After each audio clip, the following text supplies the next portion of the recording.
ازيكم؟ النهارده بقى هنعمل المدحرجه زي ما عملنا المكشكشه كده، وانا عاملاها في الفيديو ده من وصف التيك توكر للريفيوهات اللي عملوها عليها. شايفين بقى شكلها عامل ازاي؟ ما فرقتش حاجه عن اللي بيجيبوها في الريفيوهات نهائي. حقيقي الناس اللي بتحب الكريمه مع الكنافه والحاجات دي هتعجبها جدا. لو اول مره تشوفوني، انا اسمي الاء.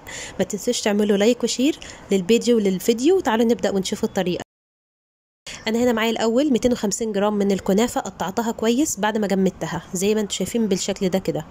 هنيجي بقى في طاسه وهنحط كده 3 معالق من السمنه، وهنحط عليهم 3 معالق زيهم من الزيت. هنوازن كده ما بين الزيت والسمنه. هننزل بقى عليهم بالكنافه وعلى نار متوسطه، وهنفضل بقى نقلب فيها من فوق لتحت زي ما انتم شايفين. المهم تكون ايدك فيها، ما تسهيش عنها علشان ما تتلسعش او تتحرق منك. حمرتها بقى لما وصلت للون الذهبي خفيف خالص، هي الاضاءه بس مغمقاها مش عارفه ليه. سبتها بقى تبرد شويه، وبعدين نزلت عليها بشربات تقيل. انا مش هحدد كميه الشربات هنا، انا بضيف شويه شويه واعجن شويه شويه واعجن. بعدين بقى هعجنها بايدي افضل علشان اتاكد ان هي هتتشكل معايا زي ما انا عايزه. بس الافضل اعملوها بايديكم، مش نافعه بالسباتيولا. كده بقى اتكونت معايا كره متماسكه، يبقى هي كده مظبوطه معانا. هركنها على جنب، وهجيب شويه من المكسرات، اي نوع مكسرات، نوع واحد بس مش لازم مشكله. ضفت عليهم معلقه من العسل، وهقلبهم مع بعض علشان تكون ماسكه في بعضها كده. الكريمه فانا عملتها من دماغي، هم ما قالوش الكريمه فيها ايه بالظبط.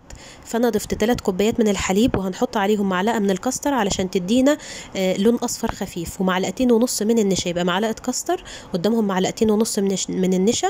هنضيف عليهم معلقتين من الحليب البودره زياده للطعم، ونص كوبايه سكر. كانت مظبوطه جدا جدا، مش محلونه خالص مع طعم كرات الكنافه.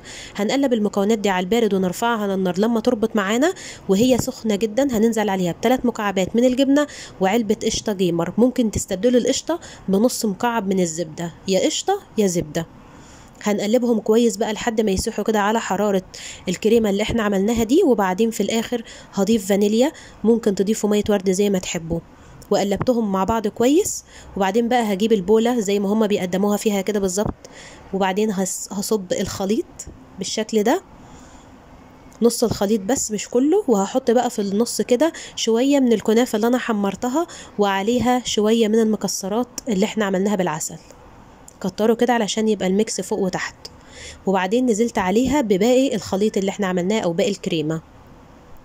غطيت وشه كويس بقى، وهسويه بالمعلقه علشان ما يكونش باين فيه اي حته كنافه كده ولا حته مكسره. وهسيبه على جنب او ادخله التلاجة علشان نشكل كرات الكنافه. بجيب بقى شويه من الكنافه زي ما انتم شايفين، واحط فيها شويه مكسرات، واحاول بقى اضغط عليها من الايد دي للايد دي لحد ما اعملها كوره متماسكه ومدوره زي دي كده. هعمل لكم واحده كمان وبس على كده. كورتها بقى وحطيتها في التلاجة جنب الكريمة اللي احنا عملناها. وده كان شكلها بقى بعد ما مسكت نفسها كده شوية. هنجيب بقى كرات الكنافة ونحطها حواليها بالشكل اللي انتوا شايفينه ده كده.